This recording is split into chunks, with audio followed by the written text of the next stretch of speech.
tụi tôi phải xếp hàng để đi thang máy, để đi lên đây nè. Thế giới bị mất. Bây giờ đã là 7:30 tối ở bên đây rồi, nhưng mà trời vẫn còn sáng. trời vẫn còn rất sáng luôn. Đây nè.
So we're all the same.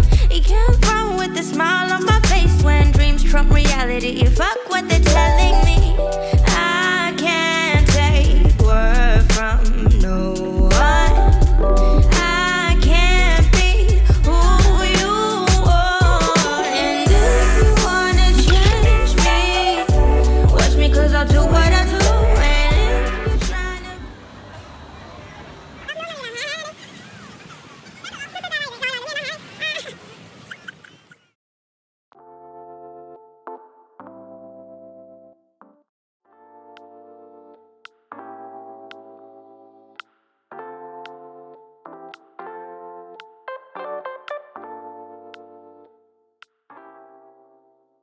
đang phải ngồi đợi xe buýt. Ở đây đang rất nóng nha mấy bạn. Rất nóng, không giỡn đâu. Tao đang mặc áo khác luôn. Cắt tao không. Rồi, xin nói cho mọi người biết hôm nay chúng ta sẽ đi đâu. Chúng ta sẽ đi Zoom, đi Singapore Zoom. Cảm Đang giác đợi xe buýt số 138. đi là mình đi theo hướng chủ động chứ không còn bị động nữa. Đang mệt rồi, đang nóng, đang mệt rồi. Nhắc cho mấy bạn đi trên là phải để ý đèn. Mấy bạn đi tàu điện, mấy bạn phải để ý đèn nha. Rồi đèn đang chớp bước vô cắt đứt luôn á. Hôm qua tụi mình bị kẹt cái vali. Hôm qua tụi tôi bị kẹt cái vali xong rồi nguyên một cái toa. Một cái toa người ta cứ emergency. Rất nguy hiểm nha mấy bạn. Đúng rồi. Ở đây rất nhiều người Việt Nam nha mấy bạn. Đều là những người đi tự túc thôi, đúng không? Tại vì mình cũng đi ý là gọi là cái gì, điểm khách du lịch nè, nên dễ gặp người Việt hơn. Còn mấy bạn đi trên tàu là toàn người gì đâu, ý là không phải người Việt, ý là người dân. Cái này là cái gì? Rồi vừa lên ngang đường, cô chú bấm cái nó dừng giữa đường này. Phải không? Này chú bấm hả?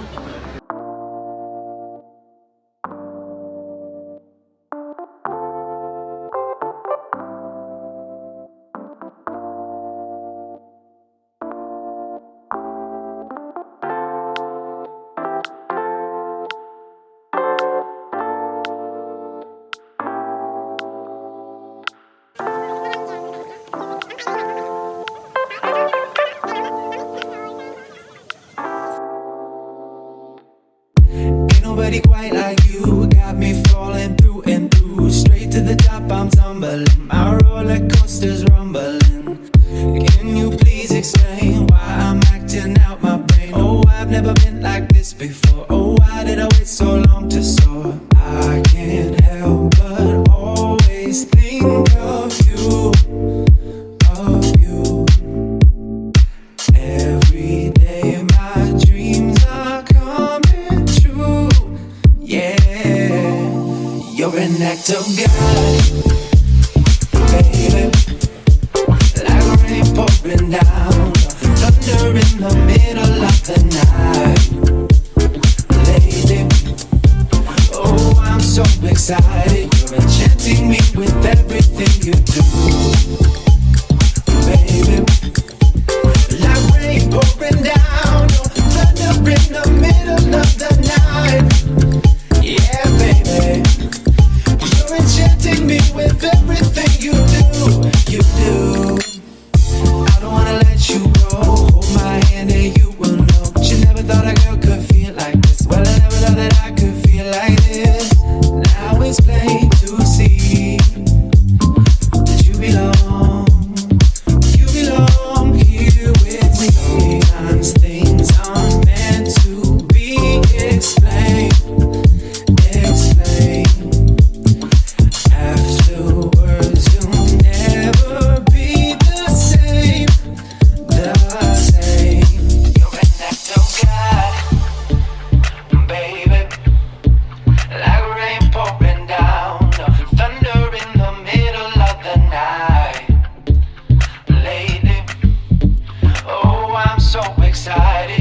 enchanting me with everything you do, baby. Like rain pouring down or thunder in the middle of the night. Yeah, baby. You're enchanting me with everything you do, you do.